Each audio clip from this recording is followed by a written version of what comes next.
Aron, þú spilaðir hérna í fyrra Íslandsmeistari og eftir langa dvöl erlendis.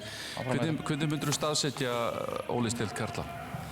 Erfitt að segja, það svona, mér finnst Kári koma best að þessu á sínum tíma, þetta svona passion league. Það hérna mikið passion í þessari deild og hún hörð og menn vilja gera rosa vel. Það svona kannski stundum getur kappið farið aðeins fram úr svona gæðunum sko. En mér finnst samt það sem góða við þetta hér það að liðin eru að satsa svolítið á unga leikmenn og sér mikið á ungu leikmennum og spennandi leikmennum og við höfum verið þekktir fyrir það Ísland, ég meina stóru klúbbarnir í Evrópu horfa að hinga á þessa deild. Mér finnst við alltaf vera að sjá nýja leikmenn, nýja andlit koma hérna í 1-2 ár kannski bara í deildina og svo komnir í flotta klúbba úti þannig að þetta svona, það mjög gaman að fylgjast með þessari deild sko. Og síðan hefur við séð náttúrulega undanförnum árum lið búin að vera að taka þátt í Evrópukeppni núna í mörg ár eftir tímabil svona fyrir ekki svo löngu síðan þar sem að við vorum ekki að taka þátt.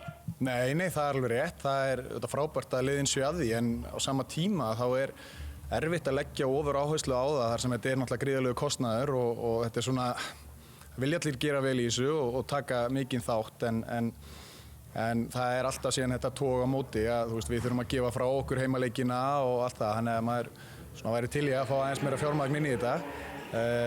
En það er auðvitað bara geggjað fyrir íslenskan handbolta og geta svona aðeins verið að bera okkur saman við liðin úti. Þetta frábær árangur hjá Valsmönnum hérna fyrir 2 árum og ég held að við höfum alveg getað gert betur þar en þú veist, við þurfum að byrja á því að fá meira fjármagn auðvitað inn en þessi reynsla fyrir þessa ungu leikmenn í þessari deild er bara ómetanleg sko. Nú er planið í vetur að mótið klárist fyrr, jafnvel 3 vikum fyrr. Það hefur verið svolítið svona mikið að stoppum og byrja aftur og ertu á því að þetta geti verið gæfuspor? Já, algjörlega. Mér fannst þessi stopp og sko bara mjög óþægilegt fyrir alla, hvort sem að það er fyrir liðin eða bara áhorfendur eða aðdáendur liðanna. Þannig að ég held að þetta sé mjög vel gert. Hvað er það sem Aron Pálmarsson myndi vilja sjá á næstu árum í handboltanum hérna heima ef það er einhverja svona ráðleggingar til manna?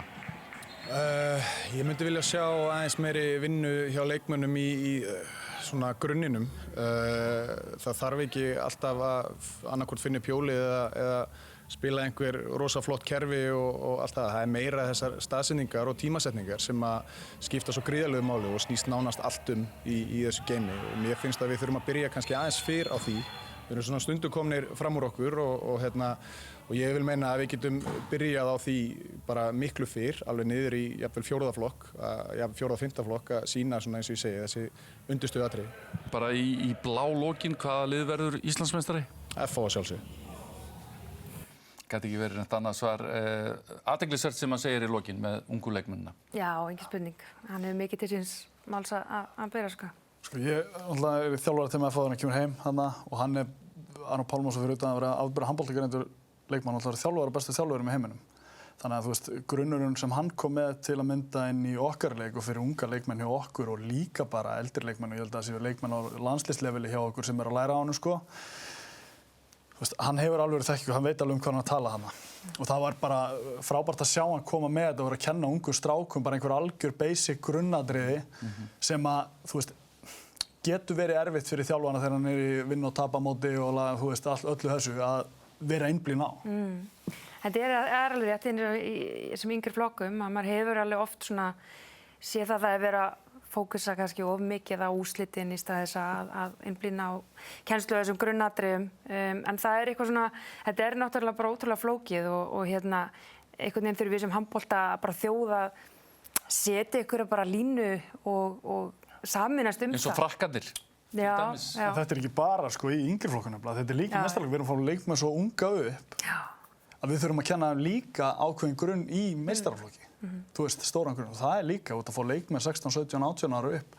Þeir eru svo langt frá því að kunna allan grunn, bara eðlilega.